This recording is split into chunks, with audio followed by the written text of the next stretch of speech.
ఈ దేశం ప్రపంచానికి జ్ఞానభిక్షణ పెట్టిన దేశం, మంచిగా ఉండాలనే సంకల్పంతో రాష్ట్రీయ స్వయం సేవక్ సంఘ్ 100 సంవత్సరాల సందర్భంగా దేశం మొత్తం హిందూ సమ్మేళనాలు నిర్వహిస్తున్నది. ఇందులో అందరూ సభ్యులే. వాళ్ళందరూ సహాయ సహకారాలతో మండలంలోని బస్తీలో నిర్వహిస్తున్నాము. ఇప్పుడు మనకి భద్రాచల నగరంలో ఈ హిందూ సమ్మేళనం మే 3వ తేదీ గవర్నమెంట్ జూనియర్ కాలేజ్ గ్రౌండ్లో నిర్వహించాలి, ఆదివారం 5 గంటలకని నిర్ణయం తీసుకోవడం జరిగింది. దీని గురించి మరిన్ని విషయాలు మా అధ్యక్షుల వారు పాకాల దుర్గాప్రసాద్ గారు తెలియజేస్తారు. బయటికి వెళ్తున్నటువంటి వాళ్ళందరినీ కూడా మళ్ళీ తిరిగి తెచ్చుకోవాల్సిన అవసరం ఎంతైనా ఉంది. లేకపోతే మనం మైనార్టీలో అయ్యేటటువంటి పరిస్థితి కొన్ని రాష్ట్రాల్లో ఇప్పటికే ఆ పరిస్థితి ఎదుర్కొంటున్నాం. ఇక రాబో కాలంలో కూడా మనం అలా అయినట్లయితే మన పరిస్థితి చాలా దీనస్థితికి వెళ్ళిపోతుంది. హిందూ జాతి అనేది ఇప్పటికైనా మేలుకోకపోతే మనం కాశ్మీర్ పండిట్లు అని పేరుకి చెప్పుకుంటున్నాం, కానీ అక్కడ పండిట్ లేకుండా అయిపోయారు. అలా కేరళ, పశ్చిమ బెంగాల్ ఎన్ని రాష్ట్రాలు చూస్తున్నట్లయితే మొన్నటి వరకు ఆంధ్రప్రదేశ్ ఎన్నో మత మార్పిళ్ళు జరిగిపోతున్నాయి.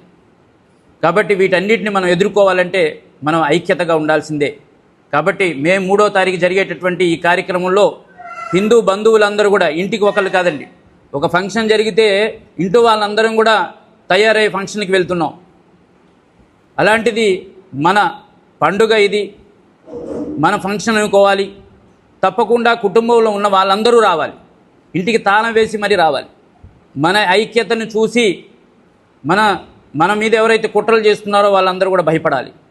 అలాంటి సందర్భాన్ని రేపు కాలేజీ గ్రౌండ్లో మనం చూపించాలి. ఎందుకంటే మొన్న కొత్తగూడెంలో జరిగింది, ఎంతోమంది జనం వచ్చారు, హిందువుల ఐక్యత అనేది బాగా కనిపించింది. అలాగే చెర్లలో జరిగింది, మనుగురులో జరిగింది, అన్ని చోట్ల కూడా పూర్తి విజయవంతమైంది. కాబట్టి మే 3వ తారీఖు జరిగేటటువంటి ఈ యొక్క హిందూ సమ్మేళనం కూడా మనం కూడా ఐక్యతతో ఉన్నామనేటువంటి విషయాన్ని మన ప్రపంచానికి తెలియజేయవలసిన అవసరం ఎంతైనా ఉంది. కాబట్టి ధర్మరక్షణ కోసం, ధర్మ మార్గంలో ప్రజలు నడవడం కోసం తప్ప కులాలు ఏమైనా ఉంటే ఇంటికే పరిమితం కావాలి, మిగతాదంతా బయటకు వస్తే మనందరమే హిందువులమి, మనందరం ఒక తల్లి పిల్లలమని చాటి చెప్పడం కోసం, మనందరం కలిసి ఉన్నామని ప్రపంచానికి తెలియడం కోసం చేసే సమావేశం అని నేను మీ అందరికీ మనవి చేస్తూ, ఈ కార్యకర్తలందరూ సుమారు 1-2 నెలల నుంచి ఇంటింటికి, గ్రామానికి, సందుకి తిరిగి అనేక మందికి ఈ యొక్క కార్యక్రమ వివరాలు తెలియజేసి రేపు 3వ తారీఖుని గ్రౌండ్కి రండని బొట్టు పెట్టి కూడా ఆహ్వానించడం జరిగింది. ఇదంతా ఒకెత్తు. మీరు ఎవరైతే మనకు పత్రికా మిత్రులు ఉన్నారో, ఎలక్ట్రానిక్ మీడియా కానీ, ప్రింట్ మీడియా కానీ, లోకల్ ఛానల్ కానీ, మీరు కూడా ఈ యొక్క